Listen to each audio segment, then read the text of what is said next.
El hoy indiscutido éxito de la Global History o del Global Turn Historia, mucho más que la inclusión de todo el mundo en la agenda de la historia se debe, en líneas generales, a un puñado de procesos convergentes, la retracción del Estado-Nación como unidad de análisis hegemónica, una crítica a la hiperespecialización y una coincidencia de intereses entre los cultores de estos enfoques y algunos movimientos antisistémicos que requieren de análisis de naturaleza global para fundar interpretaciones o argumentar acciones. Con base en este diagnóstico, el artículo pretende conectar recorridos de autores europeos, asiáticos y americanos con el propósito de identificar problemas y temas que, beneficiados por estos diálogos, pueden constituir vectores de innovación disciplinar. La primer pregunta que surge es de qué hablamos cuando hablamos de globalización temprana y de historia global. Entre las globalizaciones, los imperios y sus historias hay conexiones pero también diferencias. Como bien lo ha señalado Jun Casarilla, estos fenómenos, aunque complementarios y hasta coetáneos, no debieran confundirse,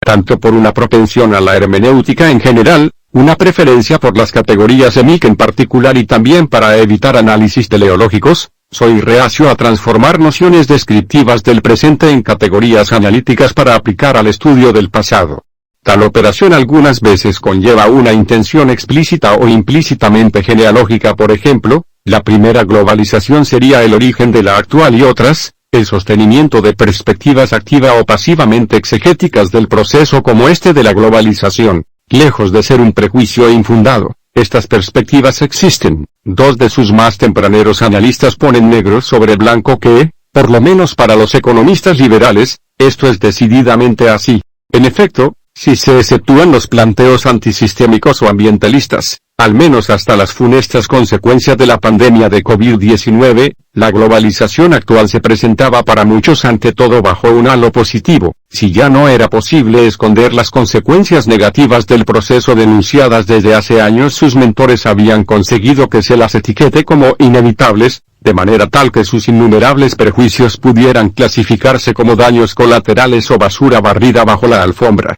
Esos costos fueron y son en realidad ocluidos o negados por los agentes del proceso y sus propagandistas. Huelga decir que no me parece que merezcan el adjetivo de colaterales en absoluto. Por motivos como estos, si estuviera al alcance de mi voluntad, evitaría utilizar el término globalización para hablar del proceso mundial de articulaciones transoceánicas que maduró entre 1500 y 1750. Sin embargo, las maneras en que se expresan las ideas de una comunidad científica están fuera del alcance de las voluntades individuales. En las actuales condiciones del diálogo internacional historiográfico, la noción de globalización temprana, Alberger, o globalización arcaica, Bailey, se han impuesto y habilitaron discusiones relevantes, por lo que sería torpe ubicar problemas que se discuten a través suyo ignorándolas tanto como sería necio aceptar la categorización sin señalar los reparos que produce. Tampoco sería bueno olvidar que, como dice María Inés Carsolio, las estructuras globales son siempre resultado de proyectos de globalización y por lo tanto, persiguen realizar sus propios intereses y programas. En consecuencia, lo que me parece útil, sobre todo para el lector menos informado en estas materias, es declarar enseguida que plantear una conversación al amparo de lenguajes que incluyen esa categoría no significa ningún tipo de sumisión a los paradigmas que le asignan valor canónico. Señalar estas contradicciones mucho menos me parece una discusión estéril. Al contrario, en este momento, inicios de la tercera década del siglo XXI, el debate lleva ya sus años y tiene un sentido. Para empezar, aunque tenemos conciencia de estar viviendo en un mundo globalizado y, actualmente, de una crisis de la globalización como etapa, intermedia, final, del capitalismo, es obvio que muchos fenómenos conectaron diferentes y muy distantes puntos del planeta antes del siglo XX. La concreción del viaje de circunnavegación Magallanes-Elcano, de su lado, redefinió categóricamente lo local y sentó las bases para utilizar global como adjetivo, porque fue la verificación material de la forma esférica de la Tierra, y tanto Adam Smith como Karl Marx interpretaron que el descubrimiento de las rutas marítimas hacia las Américas y las Indias Orientales había marcado una nueva etapa en la historia de la humanidad. Al contrario, desde un punto de vista conceptual, disciplinarmente nativo o hermenéutico, tengamos presente que se habla de globalización de los mercados recién desde los años 1980 y que la expresión globalización se popularizó de la mano del pensamiento económico liberal y de sus críticos durante los 1990, sobre todo para para caracterizar al orden económico mundial posterior a la caída del muro de Berlín y de la Guerra del Golfo. Sin embargo, como se lleva dicho, el uso de la categoría para designar algún proceso es todo menos unánime. Algunos autores hablan de 3 globalizaciones, otros de una sola cuyo origen ubican a finales del siglo XIX. Algunas cronologías señalan su inicio en 1945 y otros extremadamente irónicos o convencidos genealogistas encuentran globalizaciones o bien el origen de la globalización en procesos que comenzaron hace 3500 años unos más, llevando la atención hacia el significado y no quedándose con el significante. Niegan toda novedad al proceso de globalización dado que las relaciones internas y externas, globales, siempre han estado ahí como fuerzas constitutivas de la reproducción social de una sociedad determinada, lo cual les permite plantear las conexiones entre redes locales y redes globales en sociedades preestatales de todo el mundo inscribiendo cada experiencia en su propia globalidad evitando de esta manera, por ejemplo, los enfoques centro-periferia. Estos planteos que tiran de la cuerda coqueteando con el absurdo, tienen la virtud de obligarnos a reflexionar sobre algo muy interesante. Si la globalización de finales del siglo XX es un fenómeno cuya novedad y singularidad marca una cesura importantísima en la historia de la humanidad e impide que se lo inscriba en una secuencia o, por el contrario, si se trata de un cambio profundo pero que, como muchos otros, podría, y debiera, ser enterrado en el catálogo de los siglos. Lo que también es cierto es que los debates de los economistas durante la post-crisis financiera de 2007-2009, fueron precedidos por y daban continuidad a otros fomentados alrededor de la coyuntura del cambio de milenio, que no solamente pusieron el foco en experiencias temporalmente distantes del presente como las redes transregionales del año 1000 sino también en procesos impulsados a partir de innovaciones que tuvieron lugar en otros espacios diferentes al europeo, algo que está muy bien presentado en el libro de O'Neill, en la edición 1999 del multitudinario Congreso Historia a Debate, celebrado en Santiago de Compostela. Tuvo lugar un foro en línea sobre historia global donde privaron sobre todo las disputas alrededor de su definición. ¿Era la historia global una versión remozada de la historia total o, al contrario, se inspiraba en el fenómeno de la globalización y trataba de dar cuentas de su impacto en el mundo historiográfico? Parecía estar discutiéndose la primera y la tercera versión a las que alude Conrad, es decir, si se trataba de una historia de todo o de una historia de integración. Barros eligió como referente del mismo a George Igers, quien acababa de jubilarse y, en su libro sobre la historiografía del siglo XX, del cual se conocían por entonces ya al menos 2 ediciones en alemán, otras 2 en español y una en inglés, utilizaba el concepto global en sentido blando, esto es como sinónimo de mundial o como adjetivo de escala,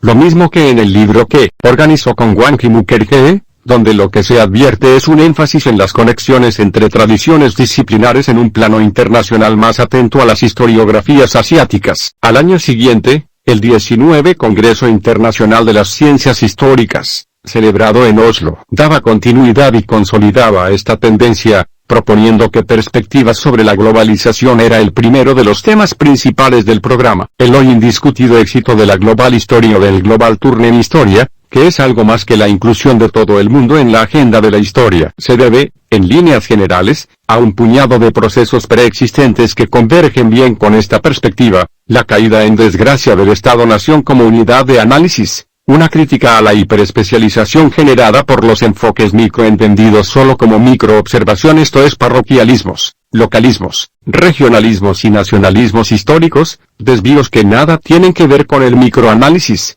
y una coincidencia de intereses, incluso si parcial, entre los enfoques globales y alguno de los movimientos antisistémicos, anticolonialismos, anticapitalismos, derechos humanos o ambientalismos, que requieren de análisis de naturaleza global para fundar interpretaciones o argumentar acciones. La historiografía modernista fue en este sentido, como muchas veces, pionera. Comencemos entonces por uno de los principios posibles. En su célebre El Mediterráneo y el mundo mediterráneo en la época de Felipe I, 1949, Fernand Braudel importó de la economía política alemana la noción de economía mundo y la utilizó para explicar el funcionamiento de la economía del mundo mediterráneo. Utilizó los trabajos de Ferdinand Fried sobre el rol de las distancias y la circulación de mercancías para establecer cuáles eran las dimensiones de las economías mundo. De esta manera, la extensión espacial de una economía mundo que no era necesariamente global se vinculaba también a una dimensión temporal, es decir, Importaba más el tiempo que tardaba una carga de mercancía en recorrer los contornos de esa economía mundo que la dimensión geométrica del itinerario. Con esa herramienta, entre muchas otras, Braudel se había lanzado al estudio del mundo mediterráneo sobre todo para contestar las tesis de Henri Pirenne, para quien los descubrimientos transatlánticos habían sepultado al Mediterráneo. Este universo económico y cultural, dado por muerto por los primeros circulacionistas, fue resucitado por una segunda generación de la misma escuela. Una economía mundo, para esta tradición, es un sistema en el cual el vínculo básico que une a las partes es económico, incluso si éste está recubierto por vínculos culturales o acuerdos políticos. Quien mejor expresó esta perspectiva fue Immanuel Wallerstein, para explicar los fenómenos económicos europeos que en el siglo XVI adquirieron escala planetaria. Construyó otra conceptualización, todavía vigente. Según su planteo, durante el siglo XVI asistimos al nacimiento no de la primera economía mundo sino del primer sistema mundo conformado a partir de una de las economías mundo de la historia, la capitalista europea. Él mismo designó al estudio del objeto y de su evolución como el análisis del sistema mundial. Wallerstein definió al sistema mundo como un sistema social, un sistema que posee límites, estructuras, grupos, miembros, reglas de legitimación y coherencia. Su vida resulta de las fuerzas conflictivas que lo mantienen unido por tensión y lo desgarran en la medida en que cada uno de los grupos busca eternamente remodelarlo para su beneficio. Tiene las características de un organismo, en cuanto a que tiene un tiempo de vida durante el cual sus características cambian en algunos aspectos y permanecen estables en otros. Se puede definir sus estructuras como fuertes o débiles en momentos diferentes en términos de la lógica interna de su funcionamiento. Para desarrollar esta teoría, con más resabios organicistas y estructuralistas que materialistas, retomó y superó sintéticamente las ideas de economía mundo de Fernand Braudel y las de imperios mundo de Samuel Eisenstadt, quien a finales de los años 1960 afirmaba del término imperio ha sido utilizado para designar un sistema político que comprende amplios territorios relativamente muy centralizados, y en el cual el centro, personificado tanto en la persona del emperador como en las instituciones políticas centrales, constituye una entidad autónoma. Más aún, aunque los imperios han estado habitualmente basados en una legitimación tradicional, han abrazado a menudo una orientación política y cultural más amplia, potencialmente universal, que iba más allá de cualquiera de sus partes componentes. Wallerstein decía que, si bien hasta el siglo XVI existieron economías mundo e imperios mundo, aunque ambos eran sistemas, el tipo de vínculo que articulaba las partes de cada sistema era diferente y eso los convertía en esencialmente diferentes. Mientras que en un imperio mundo el vínculo que articulaba las partes era de naturaleza política, es decir, los elementos permanecían unidos en virtud de un principio de autoridad, para el caso de una economía mundo el vínculo esencial de articulación está dado por jerarquías emanadas de las relaciones de producción e intercambio de bienes y servicios. De esta manera, Wallerstein declama que el nacimiento de un sistema mundo en el siglo XVI se debe a un fenómeno que se produce por primera vez en la historia mundial. Una economía mundo sobrevive y subsume el funcionamiento de un imperio mundo, mientras que hasta entonces lo contrario es lo que había ocurrido con frecuencia. Su argumentación se apoya sobre algunas hipótesis inexpugnables y otras que gozaban de mucho prestigio. Entre las primeras puede contarse que en la expansión económica que se había iniciado a mediados del siglo XV, el comercio transatlántico español del XVI constituía la novedad más significativa y que, hasta 1557 cuando se da una resonante victoria militar al mismo tiempo que la bancarrota económica del imperio, los Habsburgo habían tratado de absorber a toda Europa bajo un mismo imperio político. Entre las segundas, siguiendo a los Chauno en su célebre Sevillette l'Atlantique, que las cifras contables de Sevilla daban cuentas del ritmo del mundo pero que, incluso si los últimos Trastámara parecen haberlo apoyado, en los territorios gobernados por la corona española las economías no dieron el salto de la industrialización que se observó en algunos territorios británicos. Esa debilidad estructural era gobernable a corto plazo dada la fortaleza del dispositivo político, pero en cuanto este comenzó a resquebrajarse, el dominio sobre la circulación del tesoro americano quedó sin posibilidades y Castilla se convertía en las Indias de Europa del Norte. Dicho diagnóstico ya había sido formulado coetáneamente, a comienzos del siglo XVII.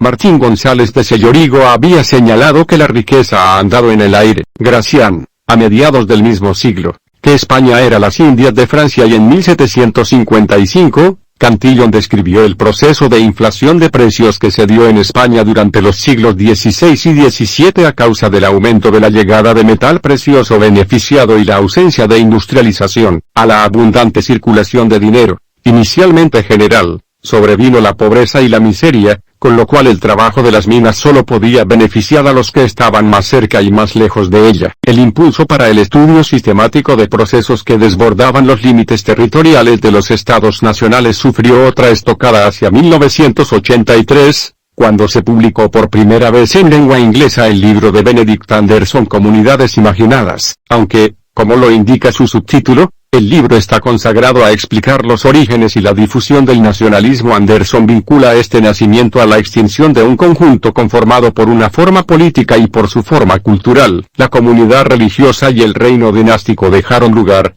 históricamente, a las nacionalidades y las naciones. En ese plan, Anderson pondera las contribuciones de la impresión de libros en lenguas vernáculas como un fenómeno mundial que corroyó las legitimidades de los reinos dinásticos y fue constituyente de los nacientes tejidos nacionalistas que se originaron en los territorios colonizados por las potencias europeas en América y Asia. Coincidiendo en la periodización con los planteos de Wallerstein sobre los orígenes del capitalismo, Anderson encuentra que desde 1640, el capitalismo impreso vehiculizó las lenguas vernáculas como las lenguas de lo escrito en detrimento del latín, cuya caída era ejemplo de un proceso más amplio en el que las comunidades sagradas, integradas por antiguas lenguas sagradas, gradualmente se fragmentaban, pluralizaban y territorializaban. Para Anderson, entonces, el fenómeno planetario más importante del siglo XVI es la vinculación entre imprenta y capitalismo, conexión que dio un impulso revolucionario a las lenguas vernáculas, las cuales echaron las bases de la conciencia o del surgimiento de un sentimiento nacional de tres maneras,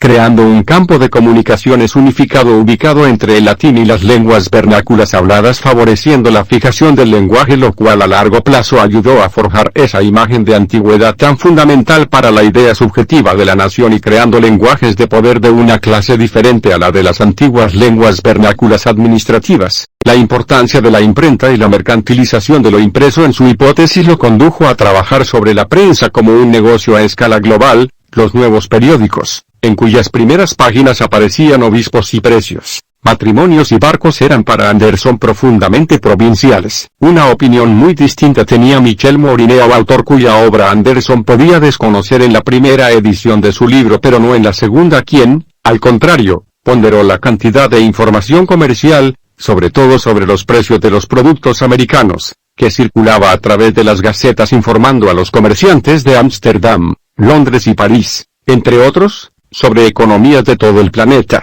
Una oleada de estudios innovadores desde la sociología y la geografía hicieron sentir su incidencia mucho más allá de sus ámbitos de producción, y su recepción en la Argentina, por ejemplo, fue rápida. Las obras de Manuel Castells y Saskia Sassen, muy conocidas en los circuitos académicos vinculados con la geografía, la arquitectura, la sociología y también con algunos grupos de decisores políticos, encontraron rápidamente lectores entusiastas entre historiadores que se enfrentaban al desafío de pensar globalmente problemas tales como sociedades y economía de la información o las ciudades que, desde hacía unas décadas, habían hecho estallar el molde de la metrópolis. Desde otro ángulo, en el mundo académico norteamericano, los desafíos de los estudios poscoloniales que ya habían exigido provincializar Europa fueron asumidos por un grupo de investigadores que, como en el caso de Thomas Bender, plantearon la necesidad de inscribir la historia estadounidense fuera de la épica del nacimiento de una nación para ubicarla en el cruce de corrientes más anchas y profundas, declarando con claridad desde el inicio la insuficiencia del espacio territorial del Estado-nación como contexto para una historia nacional, así como que las historias nacionales son parte de las historias globales, y cada nación es una provincia entre las provincias que constituyen el mundo. Su obra expresa perfectamente que la perspectiva transnacional no niega las identidades nacionales, sino que, al contrario, apunta a promover un sentido más cosmopolita de lo que significa ser,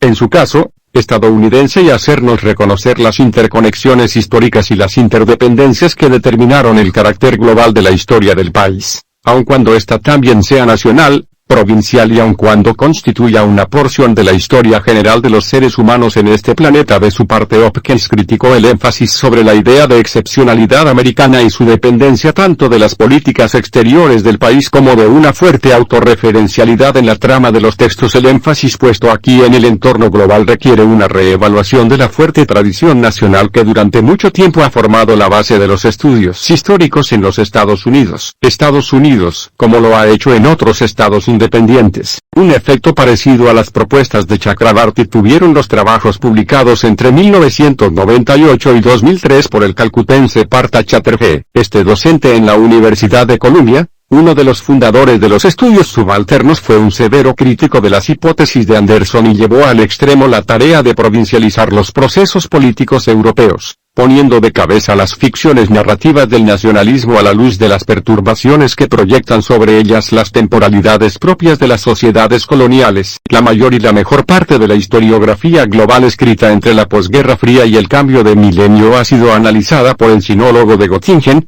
Dominic Sachsenmayer. De su caleidoscópica muestra surge no solamente que lo que aparece bajo la etiqueta de historia global es una producción imprecisa, con infinitos matices y diferencias incluso si la mayor parte de las comunidades examinadas están tan conectadas transnacionalmente como fragmentadas internamente, sino también aquello que tienen en común. Su impulso proviene de centros académicos donde, durante los años 1960, un número creciente de estudiantes de grupos sociales, culturales y étnicos marginados hasta entonces tuvieron acceso al mundo de la educación superior. Las descolonizaciones, pero también el cambio ambiental y las miradas llenas de curiosidad científica hacia los nuevos bloques geopolíticos incidieron de manera decisiva en la construcción de estas nuevas perspectivas. De mi cuenta, a ese listado sumaría las políticas distributivas llamadas keynesianas, cuya aplicación permitió económicamente ese masivo ingreso de jóvenes de todas las procedencias sociales a las universidades que, finalmente, fueron las que propusieron una mirada crítica hacia los bloques hegemónicos después del 68, fundamentalmente desde el anticolonialismo. Pero si estos desafíos no modificaron la centralidad con la cual se autopercibían las historiografías occidentales, los casos más finamente examinados por Sachsenmayer son el alemán y el estadounidense, que utiliza para contrastar con el chino. Al menos presionaron sobre ellas para ganar un lugar en la agenda. En sus propias palabras, dicho en un lenguaje un tanto dramatizador, después de que la mayor parte del mundo no occidental se volviera más bien provincial en las estructuras y culturas globales de la historiografía durante el siglo XIX y mucho a finales del siglo XX, podemos ser testigos de una cierta relativización de Occidente como centro histórico, tropo y fuente de producción académica. Más recientemente, Bernd Ausberger resumió la posición que hoy en día puede considerarse de consenso entre quienes dan por buena la metáfora del proceso histórico de la globalización. La historia de la globalización propiamente se inició cuando las vinculaciones abarcaron todo el globo. Dicho esto, es de importancia secundaria si se considera como momento de transición el año 1492, con el primer viaje de Colón, 1521, con la primera circunnavegación de la Tierra, o 1571, con la conexión de los flujos globales de metales preciosos por la fundación de Manila como bisagra comercial entre la América española y China. Fue durante el siglo XVI cuando las conexiones adquirieron su carácter global, para intensificarse en los siglos venideros. Siempre se realizaron mediante diferentes mecanismos y en diferentes campos y se manifestarían no obstante fuertes reveses y dramáticos desplazamientos de sus centros de manera irreversible. Sin embargo, una visión todavía más matizada de estos fenómenos se había expresado unos cuantos años antes en un diálogo que parece pertinente recordar, al menos para mostrar algunos rostros más de esta composición historiográfica. En mayo de 2000, 10 años antes de la publicación de la obra de Sachsenmayer y casi 20 antes que la de Ausberger, se celebró un encuentro donde se presentaron algunas ideas que todavía son influyentes. Al calor de los milenarismos, aquel coloquio fue convocado en París, uno de los centros sobre los cuales el sinólogo alemán no puso la mirada bajo el sugestivo título de Pensar el mundo, siglos XV a XVIII. La convocatoria se inscribía en ese contexto de ascenso de la global historia en el mundo académico, y estaba organizada desde el corazón de una tradición historiográfica muy precisa, cuyas raíces se encuentran en el pensamiento estructuralista e historiográficamente omnicomprensivo que contaba entre sus principales referentes a Fernand Braudel. El número de la revista Annales donde se publicaron los resultados de este encuentro bajo la rúbrica Tiempos Cruzados, Mundos Mezclados, Comienza con un pequeño dossier, presentado editorialmente e integrado por 2 artículos y una brevísima introducción titulado Una historia a escala global, Braudel y Asia. De este encuentro se publicaron como artículos las 2 intervenciones principales, de Songhai Subramanyam y Sergei Gruzinski, y el comentario de Roger Chartier. Gruzinski acusaba a recibo de la denuncia vertida desde la palestra de los estudios culturales y de los poscoloniales, que habían puesto en evidencia una verdad molesta. Los procesos que los historiadores europeos denominaban mundialización, o globalizaciones generalmente no eran otra cosa que la extrapolación de fenómenos occidentales al resto del globo, sin olvidar que, junto con los fenómenos, se extrapolaron sus categorías explicativas y sus ambiciones de interpretación del mundo. De tal modo que, admite, la historia mundo continuaba siendo una historia eurocéntrica. Como efecto correctivo, el historiador francés proponía que una extensión de los horizontes eurocéntricos podría basarse, siguiendo a Songhai y Subramanyam, en hacer historias conectadas. Esto implicaba que no habría solo una historia global sino historias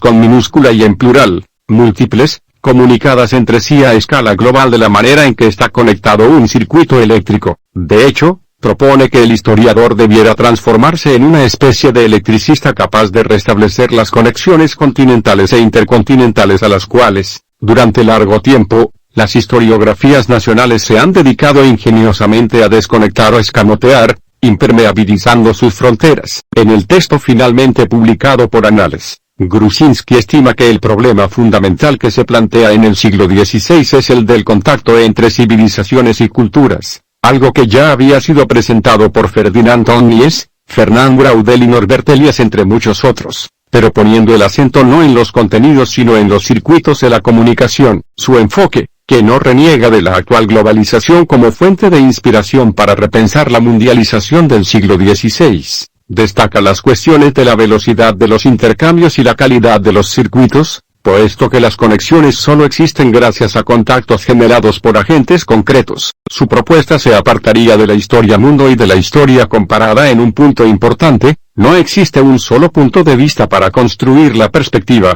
sino que puede ser movido, y las historias múltiples deben comunicarse unas con otras sin una dirección prefijada como dominante, algo que Gruzinski trató de mostrar en varias obras posteriores, comenzando por Las 4 partes del mundo, publicado en francés en 2004. El campo de observación sobre el cual Gruzinski realiza su propio ejercicio de Connected Histories es la monarquía católica, 1580-1640, designación coetánea para ese aglomerado planetario que fuera la cuna de la primera economía mundo, verdadero teatro de circulaciones planetarias. Siempre siguiendo el hilo de esta propuesta de Gruzinski, la monarquía católica, como institución política con jurisdicción sobre territorios emplazados en varios continentes, relaciona diferentes formas de gobierno y de explotación económica, organizaciones sociales y hasta tradiciones religiosas opuestas. En este sentido, no puede ser considerada un área cultural como se hacía desde los años 1950 con el Islam, sino que atraviesa o contiene a muchas, pudiendo ser un verdadero teatro de interacciones planetarias. Las 4 partes del mundo, por otro lado, también se anudaban en las trayectorias dibujadas por otros actores globales del momento, como la Compañía de Jesús, los banqueros de la península itálica o los hombres de negocio de identidad marrana, cuyos movimientos desde luego tenían esa escala. Gruzinski introduce entre esos fenómenos globales la difusión de la idea de una dominación planetaria donde resuenan los tópicos del Quinto Imperio, según la tipología del libro de Daniel, de la extensión de la forma ciudad a todo el planeta y de la aparición de un público para los libros impresos. La traducción de las fábulas de Esopo al náhuatl al japonés serían una prueba, lo mismo que la venta de parte de la edición del Quijote en Perú. La otra gran globalización, dice, fue la del cristianismo. En 1598, Campanella constató con satisfacción que en la monarquía hispánica se celebraba una misa cada media hora, mientras que, en 1606, el alemán Heinrich Martin publicó en México su Repertorio de los Tiempos, donde expuso la división occidental del tiempo, sus relaciones con la astronomía y, por primera vez en la historia, un cuadro de las relaciones horarias cuyo eje no era ninguna ciudad europea sino la Ciudad de México. Si durante el siglo XVI tuvieron lugar fenómenos a escala mundial como la propagación microbiana, la inundación de metales preciosos producida por el saqueo europeo de los yacimientos americanos o la difusión de plantas y animales, Sanjay Subrahmanyam se interesó por la concurrencia de complejas redes de movimientos políticos milenaristas, desde el Ganges hasta el Tajo, desde el mundo indio a Portugal, en proyectos portugueses, en los de jefes políticos de diferentes reinos musulmanes, así como entre los safávidas, Irán, y los mongoles. Se produce en el siglo XVI una serie de incidentes reveladores, líderes de la conducción política de reinos muy distantes entre sí asisten a fenómenos celestes que leen en clave de señales. En todos los casos, estas señales son interpretadas por aquellos líderes, cristianos o musulmanes, como claras manifestaciones de la llegada del momento de conquistar la Meca, la eliminación del anticristo, la alianza entre safávidas y cristianos en 1540, contra el común enemigo, el Imperio Otomano, y,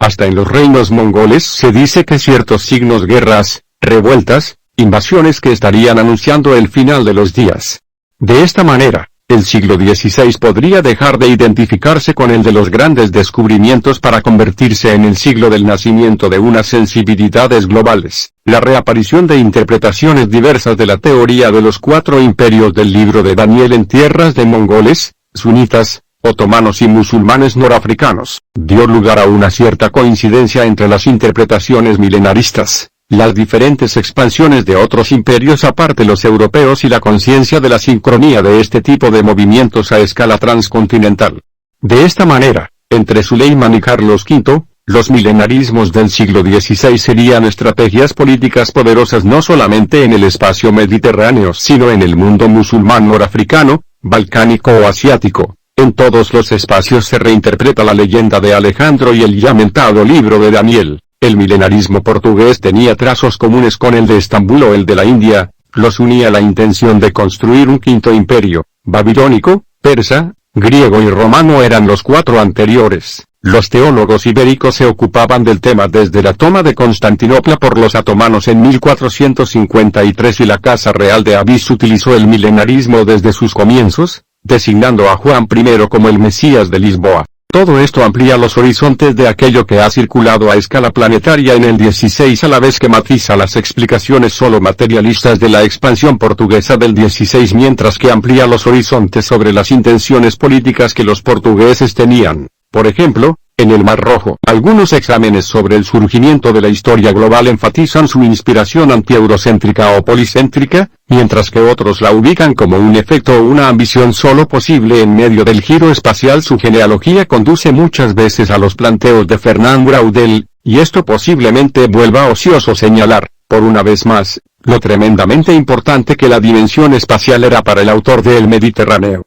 Y, recursivamente, la enorme impronta que interpretaba bajo diferentes condiciones, lecturas y estímulos tuvo esa obra sobre producciones historiográficas posteriores en y sobre todo el orbe. No obstante, quedarse con esas características sería muy imprudente y nos dejaría encajados en un panorama estrecho. Otras tradiciones fueron más allá y empalmaron con el enfoque de la mano de una temática. Tal como lo señaló Sebastián Conrad, cualquier tema servirá para una biografía global. Ahora tenemos global historias de realeza y de cortesanas, historias del té y del café, del azúcar y del algodón, del vidrio y del oro, historias de migración y comercio, historias globales de la naturaleza y de la religión, historias de guerra y de paz. En los ejemplos son legiones el caso, entre otros, del libro de Linnebaum y Rediker, la obra, construida según sus propios autores desde una perspectiva desde el fondo, intenta sacar a la luz las conexiones que durante siglos han sido generalmente negadas, ignoradas, o simplemente no se han visto, pero que, sin embargo, han configurado en profundidad la historia del mundo en el que todos nosotros vivimos y morimos, poniendo el foco sobre las asociaciones multiétnicas y transnacionales entre los oprimidos y reprimidos, entre los resistentes de la era de surgimiento y consolidación del capitalismo y del comercio mundial. Volviendo a Conrad, él ha afirmado que las dificultades de la historia para abordar los problemas de la globalización provienen de 2 de sus taras fundacionales, defectos de nacimiento, una estrecha ligazón con el Estado nacional y su eurocentrismo que transformó fenómenos y conceptos europeos como nación, sociedad, progreso o revolución en categorías de verificación universal. Para este autor, si bien la cuestión de pensar en conexiones o más allá de los límites nacionales no es nueva, lo nuevo es el reclamo por cambiar el terreno del pensamiento histórico. Toma como punto de partida el mundo interconectado y la circulación y el intercambio de cosas, personas, ideas e instituciones se encuentran entre sus temas clave. También reconoció que, en la actualidad, historiadores de todo el mundo, se enfrentan a un gran número de narrativas en competencia, y ven el potencial de nuevas ideas precisamente en esta diversidad de voces. Finalmente, la lógica de red que la tecnología informática fomenta ha afectado el pensamiento de los historiadores, que emplean cada vez más un lenguaje de redes y puntos nodales para reemplazar viejas lógicas territoriales. Escribir historia en el siglo XXI no es lo que solía ser y asumió que sus conclusiones están orientadas sobre todo hacia las posibilidades de las historias comparadas, no hacia la historia global ni hacia las historias conectadas, y que su mirada incluye apenas una pequeña muestra de la producción latinoamericana. Marcello Carmagnani, modernista italiano que fue progresivamente americanizándose, publicó en 2004 El Otro Occidente, obra en la que se propuso trazar una historia mundial rescatando o subrayando el papel de los países latinoamericanos en tal proceso, a partir de una definición de las interconexiones en un sentido muy amplio, alcanzando dimensiones que van más allá de las abordadas por la historia económica o diplomática, identificando nudos y vínculos de diferente naturaleza y duración, así como de un cambio en la elaboración de las cronologías que transforma la etapa de conquista, 1492-1570, coincidente además con la violenta destrucción de las civilizaciones indias existentes, en otro que titula De inserción, de América en la historia mundial, que va de 1492 a 1630. Carmagnani sugiere que precisamente a causa de la rápida disminución de la población nativa, los ibéricos e indígenas estaban prácticamente obligados a entablar una inédita forma de colaboración. Los conquistadores se ven conquistados por una pluralidad de formas indias, mientras los conquistados impulsan un movimiento de reconstrucción creativa que acabará por acercarlos mutuamente a los ibéricos. El autor señala que las experiencias nacionales no constituyen un punto de referencia para aquellos agentes y su libro deja de transitar por los tópicos presentes en las historias iberoamericanas que subrayan la cooperación y las negociaciones frente a los enfrentamientos y las violencias, concluyendo simplemente en que hacia 1650 el Nuevo Mundo ha conocido una primera y significativa occidentalización en la economía, en la sociedad, en la política y en la cultura. A finales de 2016, la revista Almanac publicaba el dossier Escalas de la Historia Global. 3 de los 6 artículos allí alojados se dedican a la historia latinoamericana, lo que animó a Gustavo Paz a calificar el emprendimiento como bastante excepcional, en la medida en que la mayor parte de los libros y revistas sobre el tópico no incluyen contribuciones desde Latinoamérica ni sobre historia latinoamericana. La excepcionalidad del asunto lo condujo a preguntarse por las razones subyacentes a tal desconexión o falta de diálogo, a lo que responde con 4 tesis: la disparidad de agendas y la persistencia de una concepción historiográfica que periferiza a Latinoamérica básicamente respecto de 2 centralidades, Estados Unidos y Europa Occidental. Una rápida aceptación/adaptación entre los historiadores latinoamericanos de la historia atlántica. La cuestión de las lenguas. La lengua de la Global History es el inglés y, escribir en otras lenguas implica autofabricarse barreras lingüísticas para el diálogo. Y por último, siguiendo a Matthew Brown, la persistencia, o la resiliencia, del paradigma nacional para el análisis histórico en los países latinoamericanos. Paz discute esta afirmación. En Latinoamérica hay muchos historiadores que han abandonado el paradigma nacional, incluso bajo condiciones de financiamiento y de accesibilidad muy desfavorables para hacer trabajo comparativo. Cita los casos de Borucki, Pimenta y Prado para las independencias, y ensayos de historia comparada entre Chile y Argentina o Brasil y Argentina, por lo cual encuentra obvio que no se puedan insertar en la historia global ya que son comparaciones por oposición, gracias al desarrollo de la tecnología digital. A los historiadores latinoamericanos ahora les resulta más fácil obtener acceso a artículos de revistas, libros y fuentes que faciliten las comparaciones. Además, algunas instituciones profundamente comprometidas con el desarrollo de la historia global han lanzado proyectos que incluyen a América Latina. Los historiadores estadounidenses participaron en investigaciones comparadas. Historiadores latinoamericanos han comenzado a mirar el mundo en general para comprender su propia historia. Con el tiempo, los historiadores globales deberíamos empezar a considerar a América Latina como una parte importante del mundo por derecho propio. En otra síntesis reciente, Serulnikov tiene una mirada menos optimista. Rescatando algunos datos ofrecidos en el mismo artículo de Matthew Brown antes citado, afirma que no solo el acervo historiográfico ha tendido a pasar inadvertido, sino que el continente mismo ha perdido importancia relativa en el relato histórico. Gran parte de la atención se ha dirigido a Asia y el mundo islámico, efecto seguramente debido al incremento de la incidencia de China y el Islam en las actuales situaciones económica y política. Separar lo nacional de lo global también plantea algunos problemas. Siempre según Conrad, la compartimentalización de la realidad histórica en la historia nacional y mundial, en la historia y en los estudios regionales, significa que los paralelos y enredos no pueden enfocarse. María Inés Carsolio no es latinoamericanista, pero sí es una especialista en temas de historia española medieval y moderna que estudia, enseña y produce desde Argentina. Ella retoma los planteos de Conrad para distinguir entre la historia global y la conectada en términos de dominantes epistemológicas. Mientras la historia global lo hace bajo el modo de la historia comparada, la conectada desalienta las comparaciones estructurales y explora los registros de entendimiento práctico entre los actores, vale decir, se basa en el concepto de integración. De allí su predilección por las biografías de los mediadores y de los autores mestizos, razón por la cual alerta sobre la diferencia entre las concepciones del individuo histórico como agente o como actor. Esta distinción, muy presente en la sociología de la Escuela de Edimburgo y en las sociologías simétricas, fue muy importante durante mi propia formación doctoral bajo su dirección y la de Bernard Vincent. Sin pasar por los planteos globalizantes, me permitió en la práctica salir del corsé de las epistemologías, en los 90 todavía hegemónicas, centro/periferia, para ingresar al microanálisis radical, cuya puesta en práctica, desde mi punto de vista, fue la que derivó necesariamente en las historias conectadas y desencializadas.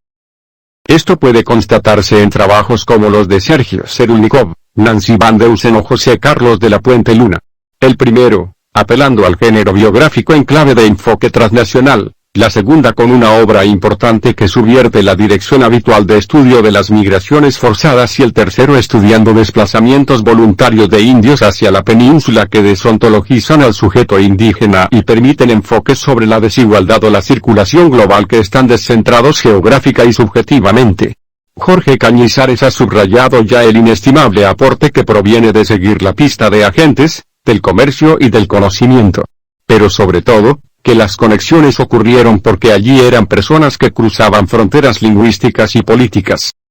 Como bien lo sintetiza Bautista y Lugo, pensar a América Latina desde enfoques globales no consiste en incluir una pieza en un rompecabezas cuya imagen ya se tiene preconcebida, una concesión desde un relato autorizado, sino de fomentar una perspectiva global a partir de reconocer las relaciones y conexiones diversas que se pueden descubrir en las fuentes, sin perder de vista sus desequilibrios y asimetrías, haciendo visible que no hubo una esencialidad histórica de la región, sino que su configuración misma resultó de interacciones entre personas, grupos y poblaciones enteras que resultaban de dinámicas entre movilidades a distintas escalas en relación y diversas formas de arraigo. Puede decirse, con Mauro Ceruti, que su lección acerca de que no debemos derivar comportamientos de vínculos parece bien aprendida.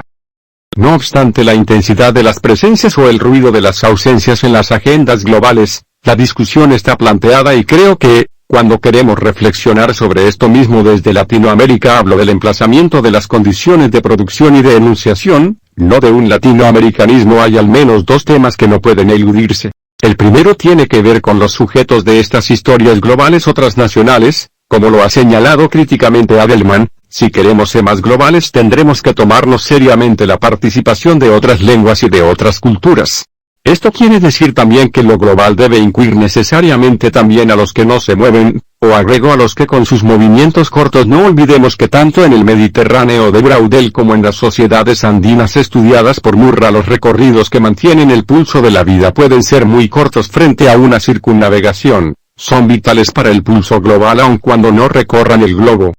En este sentido la crítica de Adelman es muy importante para historiadores de un continente donde la mayor cantidad de su población estuvo vinculada al trabajo rural y a las economías de subsistencia. Resignificar lo que tienen para contar los otros significa prescindir de la idea de que la integración global era como un circuito eléctrico que aportaba luz a los conectados, tener en cuenta las dimensiones de las redes y los circuitos que los historiadores de la globalización y posiblemente todas las narrativas de la convergencia cosmopolita dejan fuera de la historia, iluminar rincones de la Tierra deja a otros en la oscuridad. La historia de los globalistas ilumina a unos a costa de otros, los que se quedan atrás, los que no pueden moverse y los que se inmovilizan porque la luz ya no les alumbra. Sin dudas este desafío es científicamente relevante. Por otra parte, si las versiones académicas y transnacionales de la historia global y de las historias conectadas, en términos analíticos, no son sino el resultado de llevar hasta sus últimas consecuencias los principios del microanálisis radical a partir de producciones consolidadas que ya habían experimentado con análisis históricos que no se ajustaban a los continentes impuestos por los límites territoriales pactados entre los estados-nación durante el siglo XIX. En Latinoamérica, tenemos mucho para decir. Ahora bien, si nuestro desafío es dialogar con el mainstream, para bailar el tango hacen falta dos. Es difícil presumir que la conversación puede darse sin la participación del otro. La escritura-publicación en la que muchos consideran la lengua natural de la historia global, el inglés, puede ser un gesto de los hispanófonos nativos. Pero también conlleva el riesgo de facilitar comodidad en la contraparte al costo de aplanar la densidad de nuestros propios planteos. Las condiciones materiales para facilitar ese esfuerzo comprensivo, en el caso de que quisieran hacerlo, no van a constituir seguramente un obstáculo. Durante los siglos de lo que muchos colegas denominan entonces la globalización temprana, finales del 16 hasta mediados del 18, los contactos voluntarios y forzados de poblaciones, las circulaciones de hierbas, árboles, bacterias y animales, los tráficos del fruto del extractivismo y de la producción mercantil, pero también el mestizaje de las formas de gobierno o la aparición simultánea de los milenarismos, tuvieron lugar en el marco de procesos signados inequívocamente colonialistas e imperialistas. Las trayectorias y reflexiones que he tratado de resumir y reconsiderar no constituyen un estado del arte sino un recorte posible del micelio que subyace en el inconsciente de la actual producción historiográfica. En la imposibilidad de hacer visibles todas las setas sus manifestaciones a cielo abierto, elegí ciertas conexiones que no están basadas en jerarquías indiscutibles, cualquiera podrá advertir ausencias que lamentar, pero que me permiten presentar el panorama en el cual pretendo inscribir una investigación sobre el archipiélago malvinense en la segunda mitad del siglo XVIII. Queda claro que los enfoques emergentes del proceso de desnacionalización de las historiografías modernistas no se limitaron a describir conexiones solo para obtener una imagen historiográfica diferente en términos de disfrute estético, sino que responden a un fuerte compromiso hermenéutico asumido desde diferentes perspectivas en mi hace ya muchos años. También es claro que pensar un problema en términos de historia global no significa que el actual proceso de globalización sea una panacea, está lejos de serlo, pero su constatación nos llevó a prestar atención al contenido, intensidad, dirección, frecuencia, significado y duración que transita por redes globales históricamente construidas. La atención que se ha prestado a las posibles historias de la globalización permitió enriquecer registros históricos, emprender proyectos más ambiciosos y maximizar habilidades para leer trayectorias y relaciones.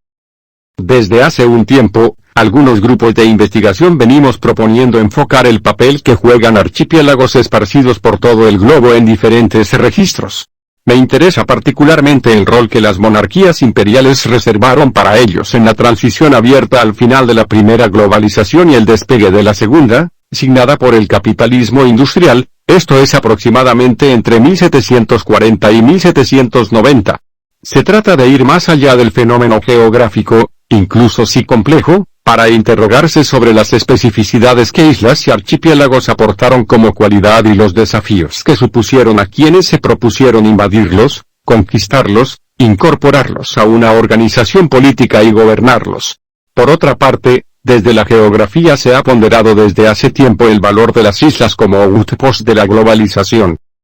El aumento constante de las aspiraciones territoriales de las economías donde se desarrollaba el capitalismo clásico Inglaterra y el norte de la Europa occidental y la negativa de las monarquías europeas con mayores posesiones en el resto de los continentes conocidos, sobre todo Francia, España y Portugal, esta última aliándose política y militarmente con Gran Bretaña a desprenderse de sus posesiones ultramarinas, convirtió a los mares en vasto teatro de pugnas por la fuerza y a los archipiélagos del Caribe, el sureste asiático, el Atlántico Sur y el Pacífico en teatros de operaciones privilegiados de dicha disputa. Su carácter de laboratorio para la monarquía hispánica, por ejemplo el caso de Cuba para la reforma de intendentes o en los orígenes de la Guardia Civil española o para poderes políticos de todo el orbe.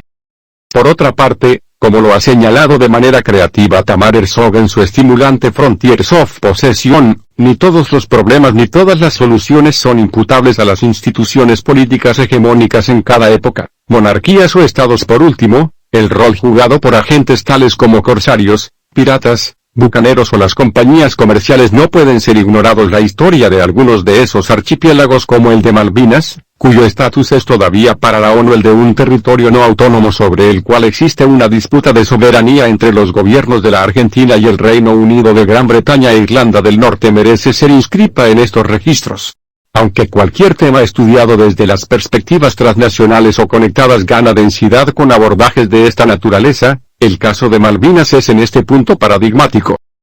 Desde el mirador de la historia legal, Laureen Benton lo ha puesto en palabras a las que no hay que quitar un punto ni una coma con su promesa de suministros y provisiones navales, y su potencial como punto de parada a lo largo como rutas marítimas imaginadas hacia el Pacífico en general. La isla Norfolk se ajusta al patrón del barco Juan Fernández. Islas Malvinas y, tras el fatal encuentro de Kookallí, las Islas Sangui como lugares considerados vitales para los diseños imperiales globales a finales del siglo XVIII.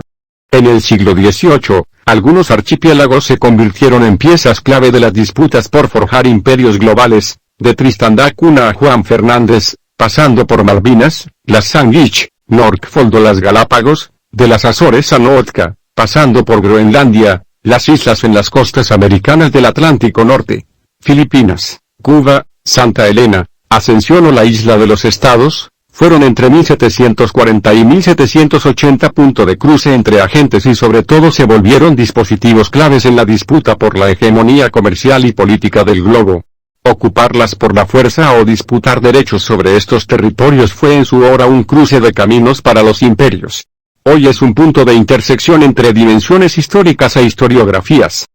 Por ese corredor se cruzaron la alta política con los intereses de empresarios navales del norte europeo, los navegantes europeos, y luego norteamericanos, con los de los pobladores de las propias islas o, como en el caso malvinense, de las costas continentales más cercanas, viajeros, científicos, comerciantes y navegantes que iban cambiando de ocupación y estatus según marchaban sus negocios. Este micelio, lejos de embarcarnos en una peregrinación inútil, puede ayudarnos a revelar un encuentro quizás desagradable, entre las miserias de una etapa del colonialismo que no es tan lejana ni está tan sepultada y sus expresiones cotidianas sobre los barcos o en los litorales conquistados.